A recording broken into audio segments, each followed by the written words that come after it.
What's up, guys? We are back with another NECA Toys Turtles review, taking a look at arguably the most anticipated figure in the line currently, especially the TOON line. We're taking a look at USAGI YOJIMBO, which, well, I guess he's not actually a Turtles character, but I'm sure that's what most people think of when they think of our Samurai Rabbit.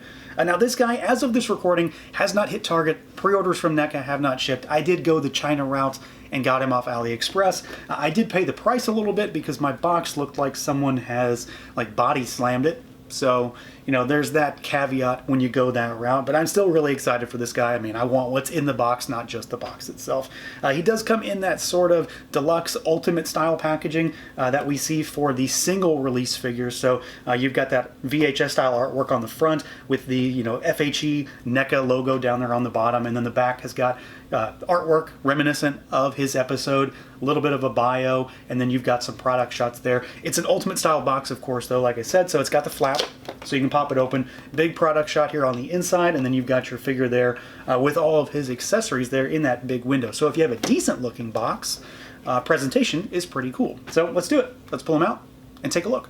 And here we go, out of the package. Stan Sakai's magnum opus, our Samurai Rabbit, USAGI YOJIMBO. Again, one of, if not the most anticipated figures when it comes to the TOON side of Turtles, because, well, this guy is a fixture of Turtles. Whether he comes from Turtles or not, he's a fixture of the brand. He's everywhere. He's always present. He's always in the shows. He's always in the toy lines. So it makes sense that we're going to get him in this one as well. And he fits in, I think he fits in very, very nicely. He's very much exactly what you would expect him to be. So let's see what he can do, see how he moves around. You've got a head that's on a ball. He looks up pretty good, looks down really good. Tilt side to side, full rotation, all that good stuff. You've got your rotation for the ears, arms out at the shoulder, rotation. We've got a single jointed and slightly rotating elbow. It only goes so far because it's an angular design, but you've got rotation there, shimmy really. You've got hinges and rotation at the wrist. These pegs are a little smaller, or at least I think they're a little smaller than usual, so maybe watch out just to be careful with how you move them. You've got a regular buck kind of torso underneath this, you know, pliable, rubbery kimono that you've got here. So this is not the torso itself, it's an overlay. So he goes backwards some, he goes forwards a little bit, and then you've got tilt side to side and rotation, but it's not super far because he does, of course, have a full overlay over top of what is the actual torso. So he's essentially wearing rubbery clothes. You've got legs that go out pretty far. They're that current style, not new style, current style ball and socket. You know, it's what we should expect going forward. Kick forward all the way. Kick backwards slightly. You do have a little bit of a thigh cut up there. We've got single jointed knees. You know, you can obviously tell why. And then you've got rotation at that knee also. The ankles have hinges, which are okay. You know, they're okay because he does have this big flared out pant leg. So they do move a little bit, and then you've got a surprising amount of clearance for a rocker down there. It's not perfect, but it's probably exactly what we need. So he is pretty decently articulated. He's certainly not like the most articulated when it comes to this line because of the clothing that he wears. But overall, I think he moves pretty well. I've had no issues with stuck joints. Nothing is loose or anything like that. He feels very much like we would expect to see any other figure currently in this line. He very much feels like all of that go forward new stuff that we've been seeing, you know, Anthrax, Ground Chuck, things like that. They all very much feel like the progression for this line, and I think Usagi is very much among them. Aesthetically, though, I think he's basically perfect, and really there's not a whole lot to complain about. Really, if anything here, I think they absolutely nailed this look. His design very much lends itself to being this super cartoony version of Usagi Yojimbo, so he's definitely a smaller figure, and we're going to do size comparisons here shortly, just to give you an idea of what he looks like with the turtles and, you know, maybe a villain or two. But he's a small, slightly squatty figure because of the clothes. It's not like Usagi himself is this, you know, kind of small, chunky guy. He has pretty baggy clothing, and the design that they've got as far as construction goes lends itself to that. So, you know, it does kind of impede articulation in some ways because he has these really, really big conical legs almost. But they look like his very flared out pants legs from the show. You know, the kimono, it's a little puffy, little big around the torso and the arms, and of course it all sort of falls into place there. I'm going to do what I always do, and he is, of course, whacked down the middle. So you've got a darker color on the back and a lighter color on the front of his, kimono here when it comes to color. So lighter blue, darker blue, and then you've got these little symbols all over, which for the most part, really clean, really crisp. Don't have any complaints about those. You've got that sort of division of color on the belt as well. So a lighter gray and then a darker gray on the back. The black on the pants are really saturated, really clean. This seems to be just molded plastic, but there's a lot of paint on the torso. A lot of paint on the actual exposed, well, not flesh, but fur. So that white is super, super white, kind of cakey in some ways, which I sounds like a negative, but I don't really mean it that way. Like, it's a really thick white color when it comes to his fur.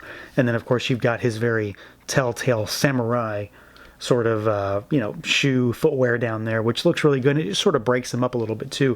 It also gives him a very firm stance to sort of plant him down. But really, the thing that sells him for me is the head sculpt and just the overall attitude that comes out of this head. It's one of two. We get two head sculpts, and you get two sets of ears too, because these rotate so they also come out. So you can kind of give him a little bit of flair from side to side if you want to move those around. But there's a lot about him that just sort of seems very rough and tumble. Even this sort of stoic expression looks pretty ready to throw down to me. So he's got a slightly furrowed brow here. Mouth is closed. You've got those little sort of whisker marks on the side of the face, and that one little black swipe to kind of accentuate that eyebrow really, really works just to make him seem like he is not a rabbit that you're going to want to mess with. Not to mention the fact that you do have tons. I mean, every bit of this head sculpt is covered in sculpt to make it seem like fur. So it catches the light a little bit and makes it seem a little bit more detailed, kind of gives it a little bit more depth as well. But the colors, super bright, super vibrant, very rich, very, very saturated. Even this slight black lines, the yellow for his eyes and that blue is really, really deep. And I think he looks, I mean, I say it a lot when it comes to this line, and that's mostly because NECA truly kills it when it comes to the aesthetics of this stuff. But this guy looks like he jumped right out of the show, and I'm really, really happy with this finished product, at first glance, but even after giving him a pretty thorough once-over. And then, of course, for some size comparisons, we've got some NECA stuff to start with, some TOON stuff. So here's Anthrax for a larger kind of figure. And then, of course, we've got a Turtles figure here. So we've got our Turtles in Disguise set Donatello for your baseline. And you can see that Usagi is much smaller in general than the Turtles. Not maybe tons, but he is definitely smaller proportionally than the Turtles. And then, of course, he's pretty much dwarfed by Anthrax there. Now let's move Donnie aside. Here is a Marvel Legend. So there's Wolverine, for comparison's sake. And then, Wolverine is not your average Legend. He's a little bit shorter too. So we'll move Anthrax aside. And here is Storm Shadow from G.I. Joe Classified, to give you an idea of what he looks like with, maybe a more normal 1/12 scale figure. And then let's do, well, why not? We'll do one more sort of 1/10 7-inch kind of figure, because it just happens to also be sitting here. So here is a Mythic Legions figure. I mean, there's always a Legions around. It just happens to be this one. So here is Belphegor. That's the test shot one, but it's the same kind of figure. So you can get an idea of what he looks like, alongside something from Legions, but then, alongside Motu Classics or Super 7 Ultimates, all the same kind of thing when it comes to this body style. So he's a little bit chunky. Like I said, because of some of that baggy clothing that he wears, but he's definitely on the smaller side when it comes to this line. Now, as far as accessories goes, Usagi does have quite a bit, and mostly it comes down to different ways to show him off. So you've got a handful of different weapons for sure, but there's a lot of different things here that sort of change his look and just his style, I suppose. The first thing is that we do get an extra head sculpt, and this is the one area where I did have some issue just sort of moving things around. So when I took the original head off, the entire barbell peg came with it, and it was really, really hard to get out. I had to pry it out with needle nose pliers. So, your mileage may vary on that. It could have just been me, but I did have some trouble getting that peg out and then back into this one without using heat. If you had to heat it up, you'd probably be fine. Otherwise, though, I do like this head sculpt. It's a little bit more little bit more battle ready, I suppose, in some ways. You know, he's got the teeth exposed. The same expression for the most part, but those teeth really change it up and make him look a little bit more, slightly more angry. And then we do get different ears with this one. And like I said, you know, they are swappable. So they do rotate in there, so you can kind of move them around a little bit, but it's just a peg, so you can pop them out and put the other ones in if you want, or use these on that other head sculpt. So these are just sort of cinched back, kind of flowing back against its head. So I do like that. Very nice. You do get some options. It's not just a head, it's a whole different aesthetic. Then we do get this cloak, which I'm really happy with because I didn't realize, or you know, maybe I forgot, that the hood on this is wired. The entire thing is not wired because it fits him well enough that it doesn't really need to be wired, I don't think. But the hood definitely is. So you would ideally want to use the flattened ears, or no ears at all, probably, if you really want to. You can't see them one way or the other here. And then you can sort of cinch that hood around and kind of, you know, cast him in shadow a bit and make him look a little bit more, you know, skulking around kind of thing. Color looks good, fits him really well. It doesn't have any issues being put on or taken off. Like, that's very ease of use friendly here. So very, very happy with just the quality of life of being able to deal with this thing without it being a huge pain. Because I'm very much not a fan of cumbersome soft goods. When they work, they work. When they don't, they don't. And I think this works really, really well. It's not too big, not too small, but it definitely changes up his entire look, really. Beyond that, you do get a few other things that will change up his look. You do get this, for starters, and we're going to talk about this real quick, because there are a couple things I don't like about him. We do get this sort of like, it's basically a belt, and you would use it to cinch the robe around him, you know, if you can do it, which I can't do it right now. But you know, you use it, and it just becomes a belt. So use it and tie it on him, and then you've got something here just to sort of keep it all tight, you know, on him like that. Obviously, it's not tied on him, but you get the idea. So you've got that. I'm not a big fan of this. I'd prefer it to not even be a part of it. I don't know if I'm going to use it very much, but it's an option. So you've got that. And then we've got this, which is his actual belt. You know, he does have the belt sculpted on him, but as far as using his sword sheaths, there's no place on the figure for them to actually go. There's no peg hole, there's no peg on the sheaths. They're just a free-floating piece. What you're supposed to do is actually put this around his waist and then sort of cinch those in, which it works, but I'm not so sure it's the most permanent of solutions because everything is just sort of holding itself together with tension. And this is what you've got to work with. So you've got these, and this is not a small piece by any means when it comes to just having them sort of cinched to his side. Again, it works, and you probably won't have too many issues with it, but over time, I'm not so sure about it. It does hide itself pretty well because of the segmented nature of his torso, so it'll kind of lift itself up into his stomach, really, and then you'll just have it sort of peeking out the side. I just don't know that I really like it. It's a personal thing. I don't know. It's not a huge deal, but it's something that I'm not a big fan of. So you've got the actual belt for his swords, and then you've got the sort of tie for his robe, if you want to go that route. So speaking of, here are the swords, and you've got two.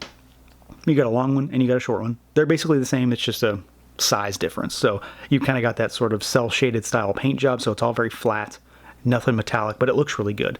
Sculpt is great on both of those, and they fit in the sheath really, really well. You just got to figure out what you want to do with them. He's got the throwing dagger, which also looks great. And then we've got the triangle thing. I still don't even know what this thing is supposed to be called. I will say, though, that this one seems super crooked, and I don't know if it came out of the box that way or if it's just molded that way, but this thing is definitely pointing off to the left. Paint job on it is nice, though. Otherwise, it looks good, but now it's going this way. So it is kind of wonky a little bit. And then we get, well, we need hands, right? We get some extra hands because he's got some sort of style pose hands on him in the box. We get a set. Of course, a set means two. You get a set of gripping hands, and you get a set of fists. So you get 6 total hands for 4 extras. We get his sort of samurai, wandering samurai style hat, so the straw hat. Paint job on it looks great. Very cel-shaded, very cartoony, obviously. And you can sort of pop it down on his head if you want. It's not really intended for this, though. What it's meant for is for you to wrap this around his neck, and then it will hang on his back, basically, is the idea. Or, take his ears off and you can sort of set it down on him and it'll look a little bit better. you can kind of do one of those numbers or something like that. And then the last thing that we get is Spot. Well, I'm assuming this is supposed to be Spot. I swear he didn't appear in the original cartoon. The Tokage appeared in the 2003 and 2012 shows, but I thought they didn't appear in the original, but it's been a while. I'm rambling at that point. But this guy looks fantastic. I'm really happy to see him here, just because when I think of Usagi, I always kind of think of one of these, maybe not Spot, but one of them, because there's always one of them around. And he looks really good. There's no articulation on this guy, but the sculpt on it is fantastic. Paint looks great. Green is really, really bright and vibrant, and those spots do stand out. The eyes look great too. For those tiny little dots, they just add a little bit of character to this little guy. So Usagi does come with a whole bunch of stuff. It maybe doesn't really look like it at first, but once you get him out, there's a whole lot of options here. And really what it comes down to is that there's just a lot of different ways to change up how you can display this little guy. So yeah, overall, really, really happy with this guy.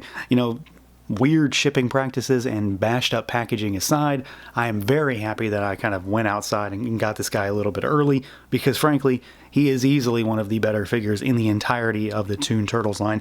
He's up there, like I said, with your Anthrax, with your Ground Chuck. Pretty much any of the stuff that Paul Harding is in charge of sculpting these days is a step above as far as I'm concerned, and Usagi is in that list. I think he looks fantastic, sized really well, moves really well despite some of the limitations of him being this sort of shape and size. Comes with a great array of accessories. The only thing I really don't like about him is personally the belt for the robe and the belt for the sword sheath. I just don't know that I'm a big fan of how that's implemented.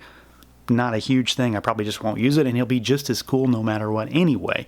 So yeah, if you've been interested in a Usagi Yojimbo figure for any length of time, this is definitely, without a doubt, the one to get. So that's going to do it for this look at the NECA Toys TOON TMNT Usagi Yojimbo. Let me know what you guys think. Feel free to like, comment, subscribe, and share, and until next time.